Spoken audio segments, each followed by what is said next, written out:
Greetings everybody and welcome to another video, and today we're going to be doing a follow-up video to Ashen Mont because somebody said, what was it? I do believe I have the comment right here. A lot of these reviews need to come with a caveat of the players. Oh shoot, I need to press the button. Of the players who pull this unit, 60% won't know how to pull out his potential. By the way, abilities turned off or on, map placement, trust stones, VCs, etc. Don't fall into the trap of thinking this unit will make me invincible. That's true. You do need to have a certain level of competency about playing the game on your own without, content creators holding your hand constantly, where it's like, hey, the map's changed. It's benefiting wind characters. This earth character is going to have a harder time. You got to at least have that. That is true, dear people. Real question is, will I pull and slow build him, followed up with, by the time I finish him, will he be power crept? All right, so first off, this video is coming after the reveal of some of Sephiroth's abilities, but not all, so please keep that in mind. However, I want to make one thing perfectly clear.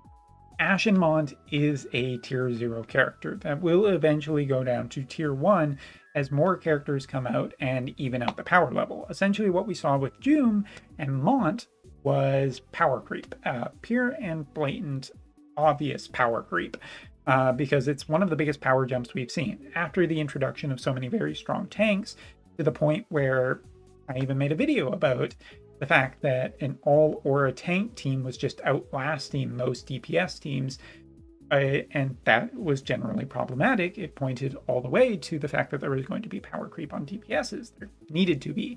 Nobody wants to do the 50 turn to get data kind of thing. Like, nobody wants that. Peachin's videos are already long enough. We don't need them being 7 hours long. This dude only puts ads at the beginning of his videos. God bless him. Anyway. So let's talk a little bit about this today, and I want to talk about it historically. So if you were really wanting the answer to these questions, you're going to have to put up with a little bit of foreplay before you get the payoff, all right? So let's talk about that. So I want to bring out Paint for a second and talk about JP's experience recently versus Global's experience. Now, as we have essentially a time, let's say this mark right here is where essentially the power level of JP was, or this is the introduction of Ashen Mont in Spring June. Now, effectively what happened for the last little while is, while tanks were generally getting stronger and stronger, the power level of what DPS characters were effectively able to put out and how strong they were was kind of holding at a very, very steady level. Like, very clearly stronger and stronger units were coming out, but there was not there really, for how long Wotv has been around, there hasn't been too many huge massive power jumps or meta shakeups. I can think of a few more recent ones, such as Soul, who effectively kind of ended the tyranny of Bridal Elia, who came before him. Those are what I'm talking about by essentially meta shakeups. But effectively what happened was, when Ashen Mont and Spring June came out on JP, effectively we saw was a massive friggin' spike way the hell up here. And yeah, that's messy, so let's redo that again. But essentially it was a much bigger power jump, because essentially everything that had came out before, all of these tanks that were proving to be so problematic for old DPSs, were now a sudden thing that were, at the least, or at the very best, I should say, for those tanks, were considered to be fair for people who have massively reincarnated them against the strong DPSs. But yeah, Ashen Mont and Spring June created a massive power jump, and for any player who is effectively on JP, also this is kind of the Advent Children's space right now. That's not true. We'll make it a little bit higher for Cloud, as just that team got stronger, and then we kind of flatlined. This is Sephi. We'll talk about that later. But anyway, when it comes to talking about just this kind of power level for JP players, me specifically, as I can tell from my own experience firsthand, there was a massive benefit from not waiting and slow building a character, because when power jumps like this happen, there's a vacuum where some players just can't get one character and some players and a lot of players can't get both. So if you have both of them and highly leveled, guess what? You are in a spot where you can take advantage of limited time events, of guild wars, of PvP, of everything. And that has been my experience. When you have something like this, it is massively beneficial to get this kind of leg up on the competition in a heavily PvP focused game. And before we go any further, I guess I should also say that when it comes to these games, yes, it's always better to have the new characters max, because their best periods, their most beneficial periods, are when they come out. So now let's just erase all of this without hopefully erasing my bottom line much. Can't find where the erasey. But let's talk about global now. Now global, we're going to use some actual colors to better illustrate this a wee bit more.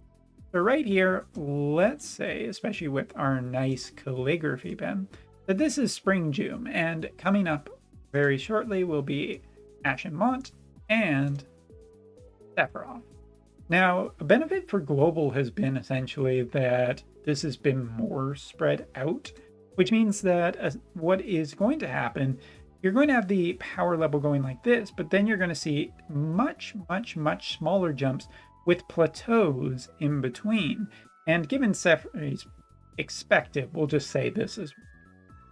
But for the most part, global is going to see a generally smaller power increase over a longer period of time, because the three very strong notable characters that are coming out in the future are effectively, spread out a little bit more. What this means, though, is that June was probably the most beneficial of these characters. Mont is going to come out and be insanely strong on global and have roughly about a month's time to spread his wings and truly benefit everyone who already has Doom and everyone who just kind of wants to kill lightning teams who have been killing Dooms for the last little while. But yes, if you're really trying to capitalize on that, slow rolling these characters up to a high level is not as beneficial in a game like this, and never will be. But with that being said, taking a look at these three characters, and by now I can get rid of this and jump back into the game, update it now, and talk about just one of the benefits of slow building a character such as June, Mont, or effectively any newer character that has come after this clear power division of this new power strata, which is effectively the job board. The job boards on these characters are higher and better than every character that has come before. It means that a character like this at level 89 is better than a character at possibly even 107 that for anyone who came before Ashen. Ashen Mont will kind of scale in that way of basically as you upgrade this character, he's going to be slightly better than characters that have come previously that are at a higher level to a certain degree. And another big caveat with all of this is just abilities, because abilities are a major factor of how good a unit can be. And okay, my window capture came back on. I'm going to assume it was fine, but or that I didn't. We have to talk about, Ashen Mont's skills, because his skills are important. Trust Mastery is not unlocked till 99. Most of the unit's potential is locked until 89. And let's be honest, this is one of those characters where heavily focusing your resources onto him or June is just really beneficial. With this character being limited, this might be one that most people want to focus on more, since he's only around for a certain amount of time. And while you can farm his shards because he's semi-limited, unlike Sephiroth, yeah, I mean, benefit of upgrading this character faster is apparent. But taking a look at his abilities and what comes at those specific key integrating points, such as this one, the select 2 targets decrease single target resistance by a factor of 60 for 3 turns with a 25% chance of silence. I can't stress enough how strong this ability is. Unlocking this ability is incredibly important, and getting it to the point up to its upgraded EX form is very important. It is a multi-hitter, it circumvents tanks, gets rid of single target resistance, and it powers up other slashing base units, which are effectively king right now. And most importantly, that silence chance really does and is important for killing mage teams. So I would very strong recommend that if you are getting this character, power leveling him to get this ability to EX level, which is for most, for all intents and purposes, slightly easier than it has been in the past, provided that you have the resource to do the pulls and, evenly. Like nowadays, it seems like getting a character early on is not necessarily the most beneficial when you're getting bonus shards for the character. But yeah, talking about this for a second, this ability, the ability that you get at the very end, is another ability that we need to talk about. Select up to target, break physical barriers for the targets, 30% hit chance, decrease healing. Of course, all of this is super beneficial for a character that is a DPS. Breaking physical barriers is incredibly important. It is job locked behind his level 120. So, when we talk about this, let's go back for a quick second and talk about this question that stands and do it as kind of a summary just to make my points get. All right. Of the players who pulled this unit, 60% won't know how to pull its potential by the way of abilities turned off and on map trust stone. Well, for global players out there, I would say that this is going to be one of the characters that content creators, whatever the ones are still around, this is going to be the one that most people are going to be focused on, and there will be probably more help and more information about how to set this character up properly than other characters who are less popular and don't get much focus on.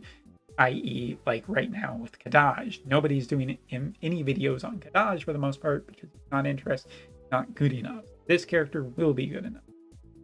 So don't fall for the trap that this will make you invincible. It's true. This character is incredibly strong. Ashen Mont's performance has been incredibly high for me. That does not mean that my success rate is 100%. If you are a weaker level than another Ashen Mont, you are already at a disadvantage. If you are doing against an entire win team, do not expect that you will be able to beat the win team. The strongest of players, however, will have probably enough of an advantage. Fully reincarnated Mont and potentially some different elemental characters on the team, or just a strong enough Earth team that has been mastered to high hell to actually beat win teams. But 99% of players will not be able to do that. There's your fact. Now, the real question, will I pill and slow build him? To be fair, if we were to look at all three characters, out of all three strong characters that I talked about in my graph, Spring Doom, Ashen Mont, and Sephiroth, winged Advent Children.